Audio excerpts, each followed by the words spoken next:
Hello and welcome to a new old video. This is actually way older than the last video I put up. Old enough that it went through like 6 changes. Like I thought this was going to be part of a series on sellouts, then I thought it was going to be part of a series on Yes albums, and eventually I said, I've basically got a finished review here. Why don't I just put it out? So anyway, this is my review of 90125 by Yes, so enjoy. So the story of how Yes got to 90125 is kind of an interesting one, but I'll explain it much more in the individual track reviews.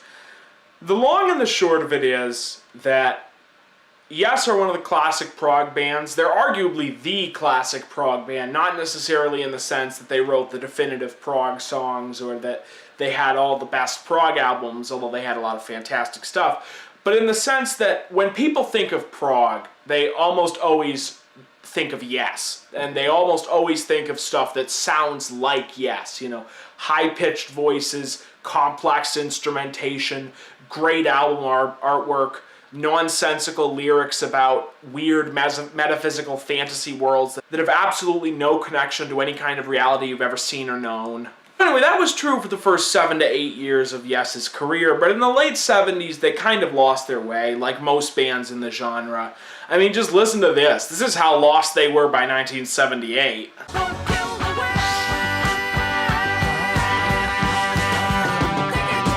After the release of that, the band kind of split up. John Anderson and Rick Wakeman left, leaving the band without a vocalist or a keyboard player. So they picked up the Buggles, a band that is now remembered almost exclusively as a one-hit wonder who did Video Killed the Radio Star, but back then one of the more promising new wave acts of the day. And together they made the album Drama, which is actually a fantastic Yes album, and I would say easily their best album of the 80s. But the tour for Drama didn't really go well, and they wound up breaking up again. Well, 3 years later, a new Yes came back with Trevor Rabin on guitars, Alan White on drums, John Anderson and Chris Squire, like always, and Tony Kaye making his return for the first time in 12 years, after he apparently threw a hissy fit over the fact that he wasn't going to play any of those newfangled synth machines, and they replaced him with Rick Wakeman. Anyway, this new lineup of Yes put out 90125 in 1983, and it was a massive hit, largely because of the lead single, Owner of a Lonely Heart. But 35 years later, is the album any good? And more importantly, is it a sellout? So the album opens up with Owner of a Lonely Heart. You know, this is just another one of those songs that classic rock radio latched onto and has kept playing over and over again for the last 35 years. If you don't know this one, I think you must have been living under a rock, but it might be a good rock to live under because this is a song that I think was probably good at some point, but it's been so ruined through overplay that I cannot listen to it really anymore at all. It's a decent song at the end of the day, even if it's a little generic, but it's just been played too much for me. There's something I have to address here, and that is that this does not sound like any era of Yes before this. This sounds like an early 80s rock band that just so happens to have John Anderson as his lead singer. We're not at the point where the album starts to sound like the Scorpions yet, but we're getting there. Now this is much better. I still don't like it very much, and then it's mostly those choruses, but it's much closer to something Yes could have done. You know, old Yes could have done something that sounded like this. Although I feel like this would have been a very, very small part of a song that probably would have been like 7 or 8 minutes long. The first minute of this song is probably the closest that the album ever gets to classic Yes. But then the actual main body of the song starts, and we are in the realm of the Scorpions, because the main body of the song sounds like the Scorpions. I'm sorry, it sounds like the Scorpions. It's a little less heavy than the Scorpions were. You don't have the metal guitars the way the Scorpions did. But it sounds like it could be the Scorpions. And a part of that is that John Anderson doesn't sing all of it. Trevor Rabin, I believe, is the one who does the singing, and that's a problem that this incarnation of Yes had on both of its albums, is that because there is so little linking this Yes to the old Yes, when John Anderson isn't singing, you kind of forget who you're listening to. Is this Yes? Is this the Scorpions? Is this some awful English band who wants to be the Scorpions? Who is this?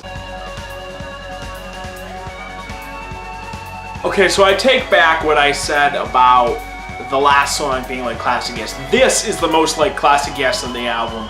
This is the one track from here, actually maybe one of two tracks from here. I loved this song, and I so wish it was in a better, it was in a better context. Like, I think this could have been a fantastic part of a much longer song if they had been into that at this time.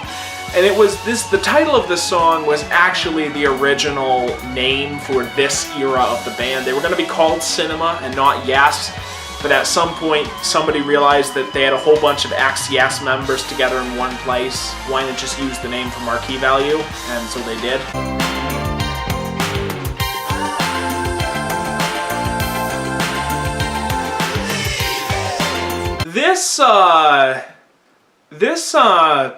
This is really interesting.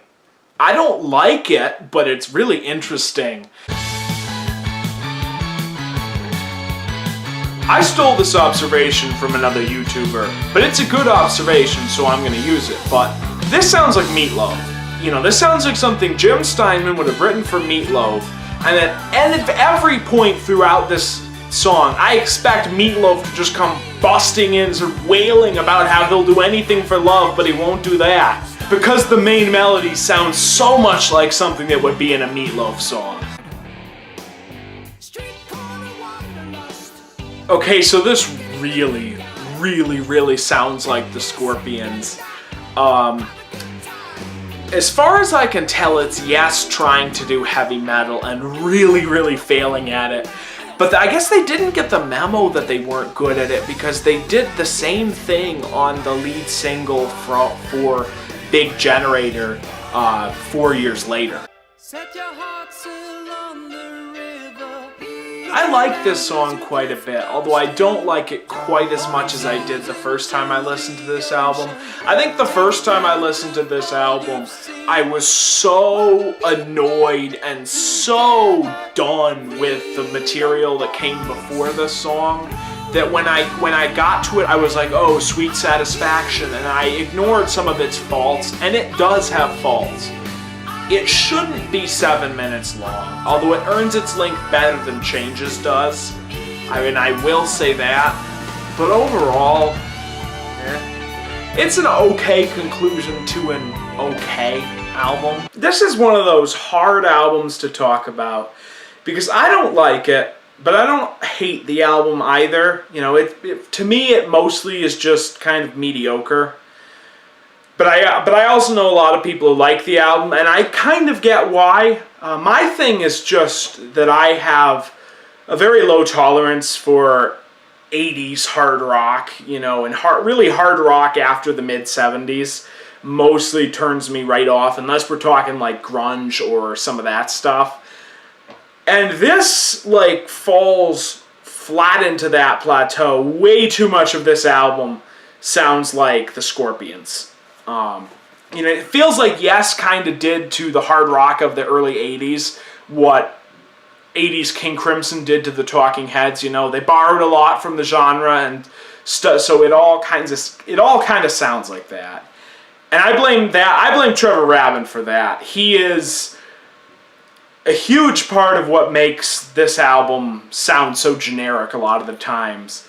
And like I said, if John Anderson wasn't singing these songs, I would not realize this was a Yes album at all. And I'll be honest, I'm not complaining that they aren't doing the prog anymore. I accept that. What I'm complaining about is that they decided to do boring hard rock. You know, if they decided to take things pop and just pop it up and write attempts at top 40 songs that would get them on the charts and competing with, I don't know, Michael Jackson and whoever else was on the charts in '83, David Bowie maybe, you know, I would have been down with that. I would have probably actually have liked that a lot more because remember, I really like 80s Genesis. It's kind of an embarrassing thing to admit, but I really like 80s Genesis. And I think something that sounded much more pop from Yes probably could have been really good. You know, at the end of the day, this is an album where I fully admit, you know, I see why people like this. You know, it's not a 90125 problem. It's a me problem. I can't get into this kind of music. I don't like early 80s hard rock.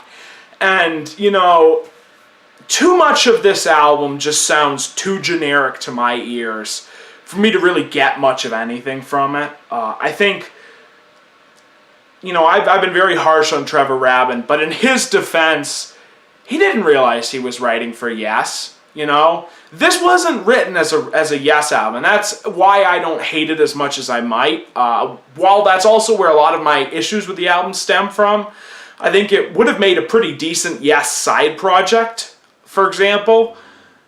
But as an actual Yes album, I don't like it very much. But I can accept it knowing that it wasn't really written as a Yes album, and that Trevor Rabin apparently wasn't very happy with the finished product because it didn't sound anything like Yes, and he was apparently a little afraid of the fans, but that's amusing. But at the end of the day, you know, I gotta question if maybe it's a good thing that it doesn't sound like Yes, because, you know, the next Yes album, Big Generator, I reviewed it a long time ago. It's not a very good review, so maybe don't watch it. But Big Generator is a horrible album, and it's a horrible album largely because it tries to be Yes with this lineup. It tries really, really hard to be Yes, and they just can't pull it off. That, and they tried to follow up Owner of a Lonely Heart without having any understanding of why Owner of a Lonely Heart is a good song. But that's a topic for another review, maybe a re-review someday. Anyway, 90125 as an album it's okay.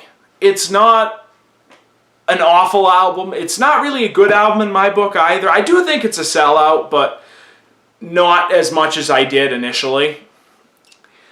And yeah, if you like it, that's fine. I'm not going to judge you for it, but I certainly don't.